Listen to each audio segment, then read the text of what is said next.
Welcome to Michael Part's F1, everything Formula 1, but from a photographer's point of view. Formula 1 is about to visit Las Vegas for the first time in 40 years.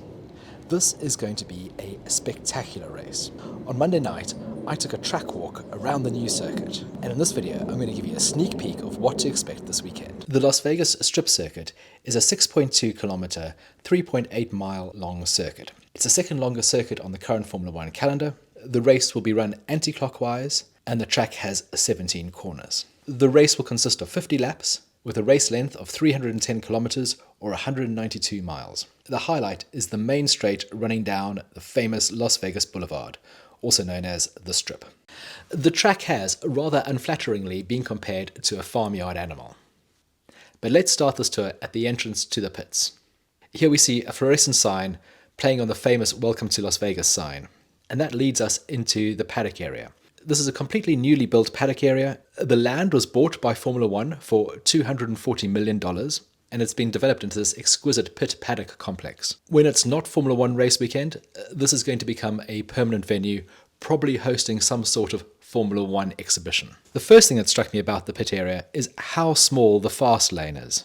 The fast lane is the lane that the cars travel on to approach and leave their pit boxes. As you can see, the teams are busy building up their cars behind those screens, but you can also see there's a lot of freight in the paddock area as teams unpack and prepare for the race weekend. The other thing that is notable is how light the pit area is. It feels lighter than every other night race that we've been to so far this year. The light quality is amazing. Here the Ferrari team are busy setting up, and if you look carefully you can see the side pods of Carlos Sainz's Ferrari look a little bit different to the normal livery. Ferrari, as well as many other teams, such as Red Bull, will be running custom liveries for this event. Now we come to the main straight. Again, this feels a lot narrower than a lot of other main straights. And here you can see people are preparing for the massive opening party. One thing that really struck me was the amount of effort going into making this an extra special race.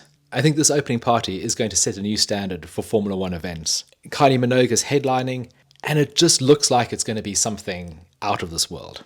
They've got smoke machines, light effects. This is going to be beautiful to behold. One thing I noticed was the amount of effort that has gone into the preparation and planning for this event. It's such a step up from every other race I've ever been to. And I know if you look online at the moment, you'll see a lot of negative videos about all the problems that this race is going to have. And no doubt there are going to be a lot of teething issues. Formula 1 needs to do a lot more in improving its working relations with the locals, especially the local business owners, before the start of next year's race. And I do think a lot of the negative reports have been a bit overdone.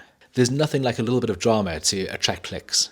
Walking from the pit lane to the paddock, we pass through a tunnel that has paintings of Formula 1 greats, such as Niki Lauda, Ayrton Senna, and Lewis Hamilton. The paddock was a hive of activity, as you would expect. Lots of packing crates, forklifts going up and down, everyone busy trying to get the paddock ready for the race.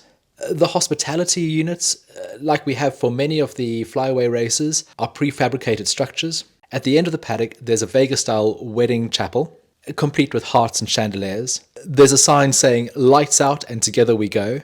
So if you're looking for the most romantic place in the world to tie the knot, it is the Formula 1 paddock in Las Vegas. Worryingly, there's also a sign in the chapel saying, "Come back soon." If you don't want to roll the dice on love, the paddock also has its own mini casino, complete with roulette, blackjack, and slot machines. If you've splashed out for Paddock Club tickets, this will be your entrance. It looks phenomenal. I'm particularly looking forward to seeing what Formula 1 does with the Paddock Club. Going back out onto the track, the rundown to turn 1 is very short.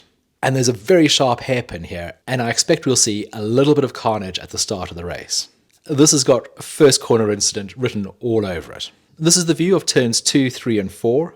Turn 4 has a massive Red Bull hospitality section, which looks like a lot of fun. Spectators in this part of the track should see a lot of action, but the cheaper seats on the outside of the track might have the better views. The hotels look spectacular in the background. This hospitality unit continues down Covell Lane, and here we have some of the local businesses that are adjacent to the track. This shop is selling 4 Las Vegas t-shirts for $9.99.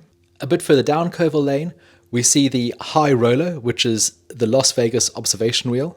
It's 167 meters tall, or 550 feet. It's owned by Caesars Entertainment, and it was opened on the 31st of March 2014. At the time, it was the world's tallest Ferris wheel. It's 2.7 meters taller than the Singapore Flyer, but it was recently eclipsed in 2021 by a giant observation wheel in Dubai. At the end of Coval Lane, there's a 90-degree right-hander at turn 5, then a sweeping left-hander at turn 6, before we get to the MSG Sphere. This is a remarkable structure. It's an 18,600-seater auditorium. The venue's exterior features 54,000 square meters of LED displays. The sphere is 112 meters high and 157 meters wide. Inside, it has the world's largest LED screen. It's estimated that this cost $2.3 billion to make. Currently, the Irish band U2 are in residence and will be playing here until the 18th of February and will perform 36 concerts at the venue. Photographically, this is one of the most exciting backdrops we have to shoot all year.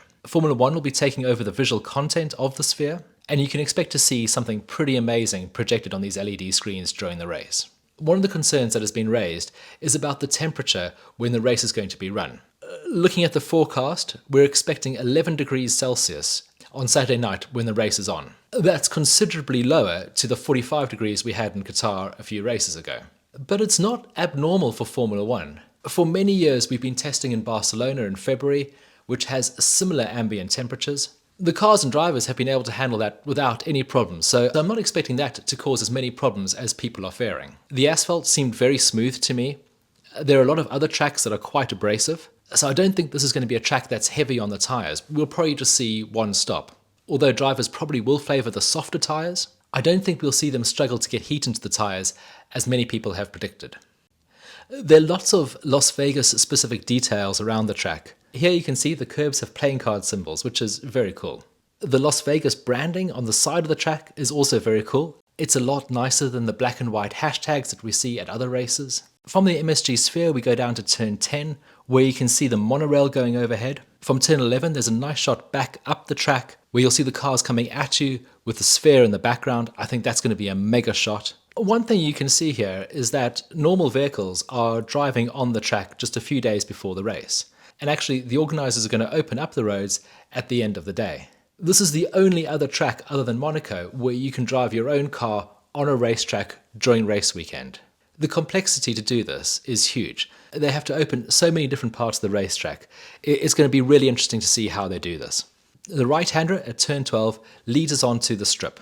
This straight is 1.9 kilometers long, or 1.1 miles. This will be completely flat out. The drivers won't have a chance to appreciate all of the famous hotels that they are racing past. Here we'll pass the pirate ships of Treasure Island, St. Mark's Campanile Tower at the Venetian, which is going to be quite exquisite. Along the strip there's also a Denny's, which has a balcony overlooking the track. I don't know if they're going to close off the balcony or if they're going to sell tickets, but this is a prime viewing spot. So if you're looking for somewhere unusual to watch the race from, head over to Denny's. The cars go past Caesar's Palace, then the Flamingo, and will hopefully be racing past the famous Bellagio fountains, which would look spectacular with a Formula One car in front of them, travelling at high speed. Next is the Hotel Paris, which will hopefully inspire Paris to host a race around the Eiffel Tower. From there we have a small left-right-left complex leading into Harmon Avenue, and from here it's a short ride up to the final corner, or the entrance to the pit lane. The scenes around the track are going to be absolutely amazing. I think the visual television experience is going to be completely out of this world. And I'm really looking forward to see what the teams and drivers can do on a brand new track, in very challenging conditions, and hopefully Formula One can prove all the naysayers wrong. Thank you so much for joining me on this track walk of the Las Vegas circuit. I hope I've shown you something a little bit different. I am so excited about this weekend's race. Let's see what's going to happen. Until then, goodbye.